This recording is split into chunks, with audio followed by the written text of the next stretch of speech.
네, 안녕하세요. 아브라함은 갈대아 우르에서 우상을 숭배하는 아버지 밑에서 자랐습니다. 아브라함의 아버지가 섬기던 우상은 다름 아닌 우르에 세워진 하늘을 향한 높은 탑이죠. 당시 우르 사람들은 탑을 쌓으면서 하나님처럼 되려는 교만을 노골적으로 드러내며 하나님을 대적하는 삶을 살고 있었습니다. 이에 하나님은 그들을 자기에게로 부르시고 그들을 구원하시기 위해 우상의 탑을 산산히 무너뜨리는 심판을 내리시게 됩니다. 이 심판을 바벨의 심판이라고 하는데, 바벨의 뜻은 무엇을 떨어뜨려 산산히 부수다입니다. 이때 아브라함은 바벨의 심판 사건을 통해 하나님의 부르심을 듣고 그 부르심에 자기 인생을 온전히 순종하는 순종의 신앙을 갖게 됩니다.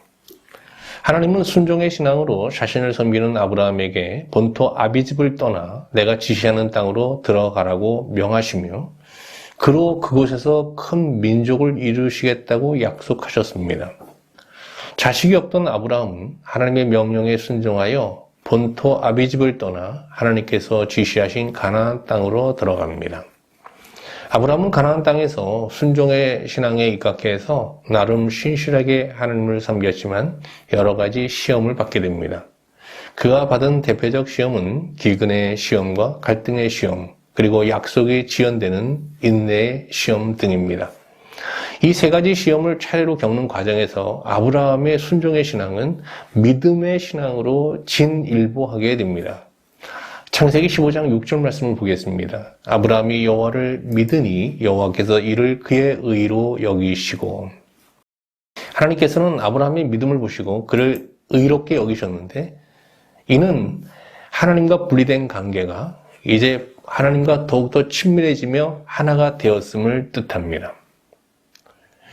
오늘 저는 여러분과 함께 아브라함의 순종의 신앙을 믿음의 신앙으로 승화시킨 이 세 가지 시험을 차례로 살펴보면서 하나님의 은혜를 나누고자 합니다.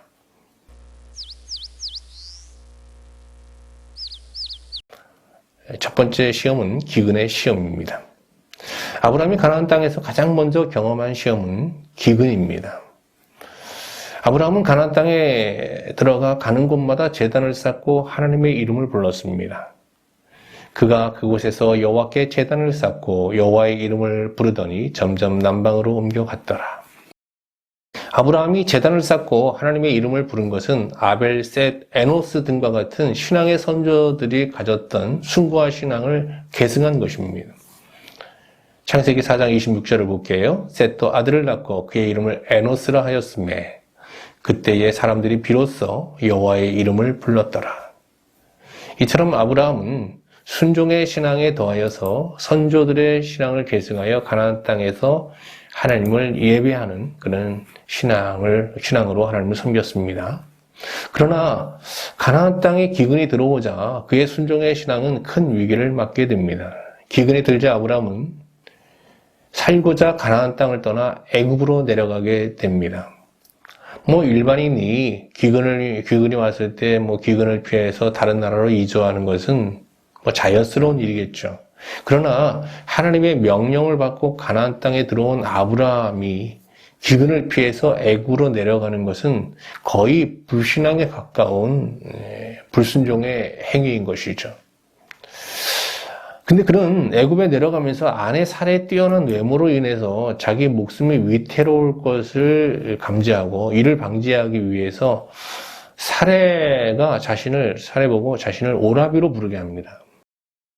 아브라함이 이런 예상은 적중했습니다. 그가 애굽에 이르렀을 때 애굽 사람들이 사례의 미모를 보고 그녀를 바로의 궁으로 초대하게 돼요. 바로는 그 대가로 아브라함에게 소와 양과 노비와 암수나귀, 낙타를 주고 후대하죠. 아브라함은 이게 기근의 시험 앞에서 살고자 하나님과 함께 아내까지 동시에 버렸습니다. 이로 인해 사례는 바로의 정부로 전락할 위기를 맞게 되는데, 이때 하나님께서 바로와 그 집에 재앙을 내리시는 방법으로 개입하셨어요. 이에 바로는 아브라함을 불러 자신을 속인 죄를 책망하고 그를 애굽에서 추방시키는데요. 바로는 아브라함을 추방시키면서 그의 아내와 함께 그에게 주었던 소유도 함께 다 내주었습니다. 이처럼 신자의 의지에 근거한 순종의 신앙은 시험 앞에서 어떤 취약함을 드러냅니다. 그런데 놀라운 것은 우리의 어떤 순종의 신앙이 무너지는 그 자리에 하나님이 찾아오셔서 그 실패에 관여하신다는 것입니다. 우리는 우리의 어떤 순종이 실패했을 때 자신의 신앙을 잃었다고 생각하지만 하나님은 신자의 순종이 실패하는 그것까지도 신앙의 연장선상에서 바라보고 그것을 신앙으로 간주하십니다. 아무튼 아브라함은 애굽에서 기근을 극복할 수 있는 불을 가지고 다시 가나안 땅으로 돌아오게 됩니다. 아브라함이 애굽에 내려감으로 하나님과 아브라함이 맺은 큰 민족에 대한 약속은 사실 파기될 위기를 맞았죠. 그러나 아브라함이 애굽에서 실패하는 그 자리에 하나님이 개입하심으로 그 약속은 다시 복원되고 또 유지되게 된 것입니다. 이처럼 하나님과 사람의 약속은 사람의 연약함으로 인해서 늘 실패의 위기를 맞지만 하나님의 신실함으로 그 약속은 유지되고 또 성취되게 됩니다. 신자가 하나님의 뜻을 엄연히 알고도 작은 시험 앞에서 이를 행치 못하고 불순종하여 좌절하고 쓰러질 때 하나님은 그 자리에 찾아오셔서 새 일을 행하시는 참으로 신실하신 분이십니다.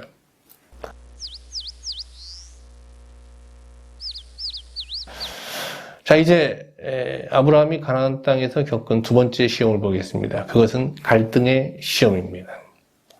애굽에서 올라온 아브라함은 롯과 함께 베델과 아이 사이에 장막을 치고 거주하게 됩니다. 이곳에서 아브라함과 롯은 큰 부유함의 복을 누리게 돼요.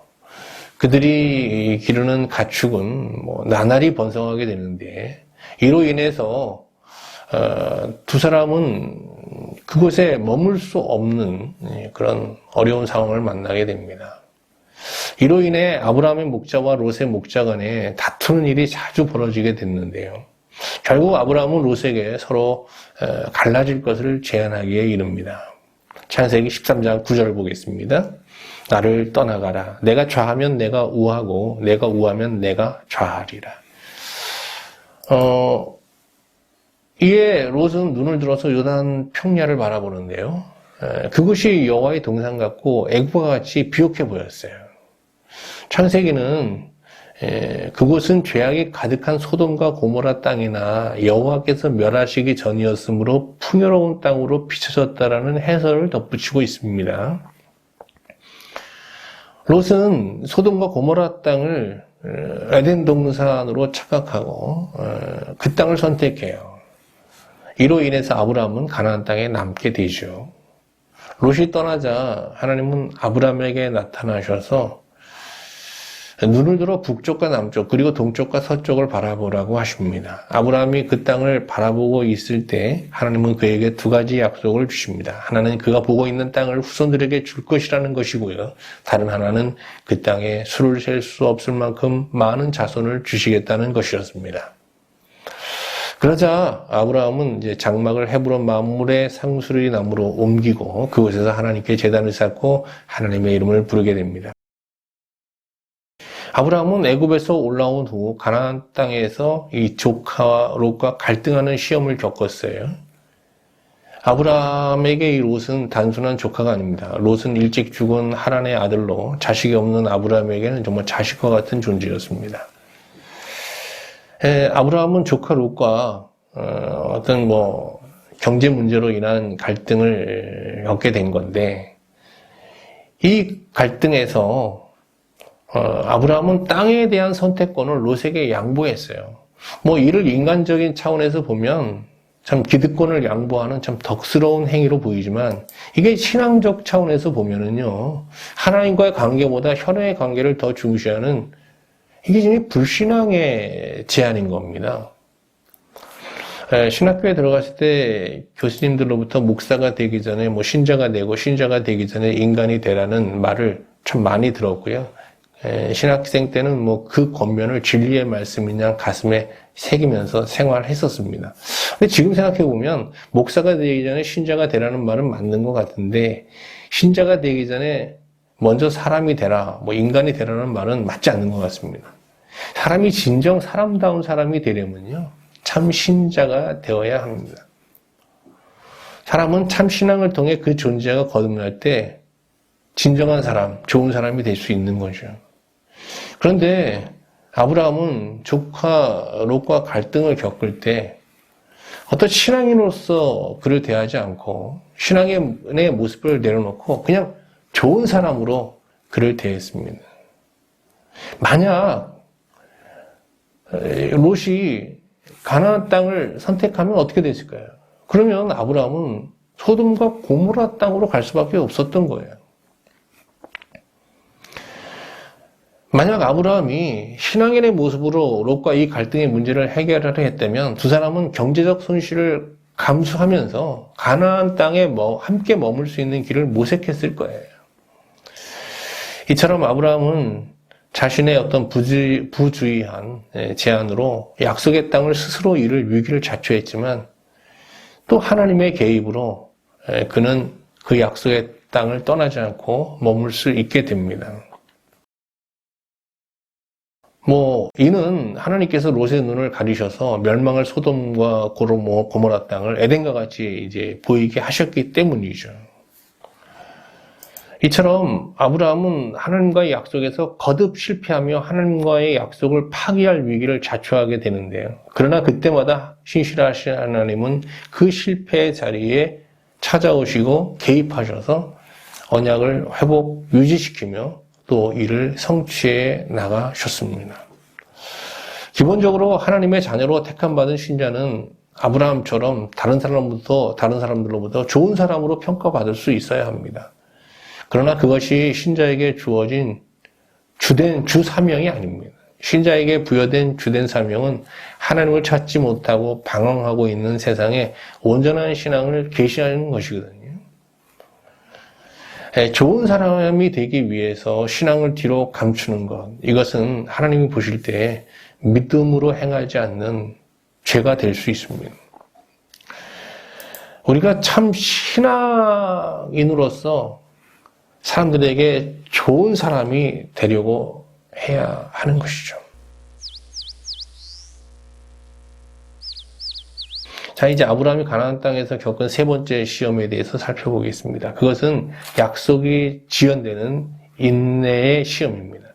아브라함은 큰 민족에 대한 하나님의 약속이 지체되자 더 이상 기다리지 못하고 큰 민족의 약속을 성취할 방법을 스스로 모색하게 됩니다. 그가 큰 민족에 대한 약속을 성취하기 위해 세운 계획은 자신의 집에서 자란 종 엘리에셀을 양자로 삼아 그에게 모든 것을 상속시키는 것이었습니다. 그런데 이때 하나님이 아브라함에게 나타나셔서 환상 중에 이런 말씀을 하십니다. 창세기 15장 1절 말씀입니다. 아브라함아 두려워하지 말라. 나는 내 방패요 너의 지극히 큰 상급이니라. 하나님께서는 아브라함에게 자신을 방패로 계시하셨는데 이는 아브라함을 위해 싸우신다는 뜻입니다. 방패라는 게 싸움을 뜻하는 거거든요. 하나님께서 그러면 아브라함을 위해 벌이시는 싸움은 무엇입니까? 그것은 지극히 큰 상급을 주기 위한 싸움이에요. 그러면 하나님께서 아브라함에 주시고자 하는 큰 상급은 뭡니까? 그것은 그에게 주신 큰 민족에 대한 약속 성취겠죠. 그러니까 하나님은 이 아브라함에게 주신 이 약속 성취를 위해서 싸우시는 하나님이라는 거예요. 그러면 그 싸우는 대상은 누굽니까? 아브라함입니다. 아브라함의 불신앙과 싸우시는 겁니다.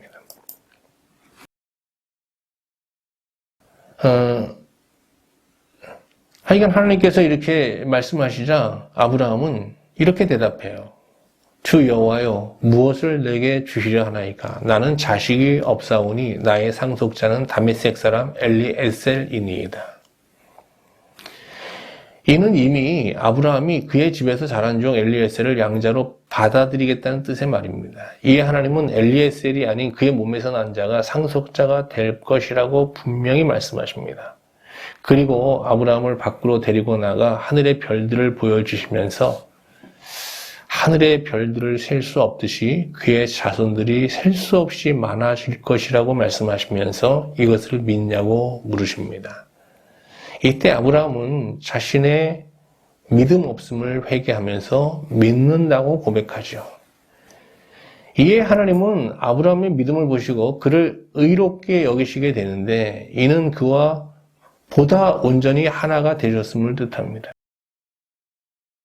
여기서 우리는 아브라함의 믿음은 하나님의 약속을 자신의 방식과 계획으로 성취하려던 모든 시도를 파괴하고 하나님의 방법을 전적으로 수용하는 것임을 발견하게 됩니다. 그렇습니다. 참된 믿음은 하나님의 뜻을 우리의 방식으로 성취하려는 모든 계획을 내려놓는 데서 시작됩니다. 아브라함은 하나님 앞에서 자신이 하나님의 약속을 성취하기 위해 세웠던 모든 계획을 철회하고 하나님의 약속 성취를 위해 하나님께서 세우신 계획과 방식을 기꺼이 받아들였어요. 이게 믿음이에요. 하나님은 이 믿음을 보시고 그를 의롭게 여기셨고요. 이후 아브라함은 하나님의 뜻뿐 아니라 하나님의 어떤 계획에 동참하는 하나님의 동역자로 쓰임받게 됩니다. 그래서 하나님과 벗됨의 교제를 나누게 되는 거죠. 그러자 하나님은 아브라함에게 약속 성취를 위한 하나님의 계획을 숨김없이 말씀하시게 됩니다. 창세기 15장 13절 16절 말씀을 보겠습니다. 여호와께서 아브라함에게 이르시되 너는 반드시 알라. 내 자손이 이방에서 계기되어 그들을 섬기겠고 그들은 400년 동안 내 자손을 괴롭히리니 그들이 섬기는 나라를 내가 징벌할지며 그 후에 내 자손이 큰 재물을 이끌고 나오리라. 너는 장수하다가 평안히 조상에게로 돌아가 장사될 것이요 내 자손은 4대 만에 이 땅으로 돌아오리니 이는 아모리 족속의 죄악이 아직 가득 차지 아니함이라 하시더니. 실제로 하나님의 약속은 그 민족에 대한 약속은 이 말씀대로 4단계의 과정을 거쳐 500년 후, 약 500년 후인 주전 1270년 이스라엘 민족이 가나안에 입성하면서 성취되었습니다. 약속 성취의 첫 단계는 아브라함이 이삭을 얻게 되는 것이고요. 두 번째 단계는 이삭의 아들 야곱이 가나안 땅에서 그의 자손을 70명으로 번성시키는 것이고요. 세 번째 단계는 이 70명이 요셉이 총리로 있는 애굽에 들어가서 400년간 머물면서 큰 민족으로 번성하는 것이고요. 네 번째 단계는 모세의 영도 아래 이들이 출애굽하여 가나안 땅에 입성하여서 하나님 나라를 건설하는 것입니다. 모세 육경은 창세기부터 여호수아서까지의 이제 책을 말하는데요. 이 모세 육경은 하나님께서 아브라함에게 약속하신 이 큰 민족에 대한 이 약속이 역사 속에서 실현되는 과정을 아주 소상히 소개하고 있습니다. 지금까지 우리는 아브라함의 순종의 신앙이 여러 가지 시험을 통해 믿음의 신앙으로 승화되는 과정을 살펴보았습니다. 오늘 말씀을 보면서 세 가지 큰 깨달음을 얻게 됩니다. 첫 번째는 순종의 실패에 관한 것입니다. 우리는 하나님의 뜻에 순종하는 일에 실패하고 불순종하게 되었을 때 하나님께서 이를 불신앙으로 간주하고 우리를 떠나셨을 것이라고 생각합니다.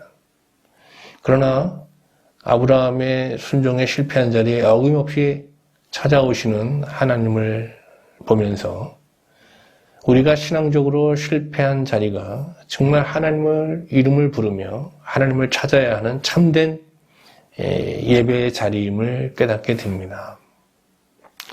두 번째는 시험에 관한 것입니다. 여러분은 요즘 어떤 시험을 겪고 계십니까? 흔히 우리는 시험을 당할 때 이를 우리의 믿음을 위협하는 사탄의 시험으로 간주할 때가 많죠. 그러나 오늘 말씀을 보면 우리가 겪는 이 많은 시험들은 우리의 믿음을 보다 온전케 하기 위해서 하나님께서 허락한 것임을 깨닫게 됩니다. 세 번째는 믿음에 관한 것입니다. 우리는 아브라함의 믿음을 불가능한 것을 가능한 것으로 믿는 어떤 긍정적 사고방식 정도로 말하곤 하는데 아브라함의 믿음은 그런 것이 아니죠. 오늘 말씀을 보면 우리는 지금 하나님의 약속을 어떤 방식으로 성취하려 하고 있는지 묻게 됩니다. 아무쪼록 여러분 모두 아브라함의 믿음을 보다 깊이 묵상하시는 가운데 여러분의 믿음이 아브라함이 4000년 전 가나안 땅에서 하늘에 셀 수 없는 별을 보며 갖게 되었던 그 믿음으로 회복되시고 온전해지시는 은혜가 함께하기를 주님의 이름으로 축원합니다. 감사합니다.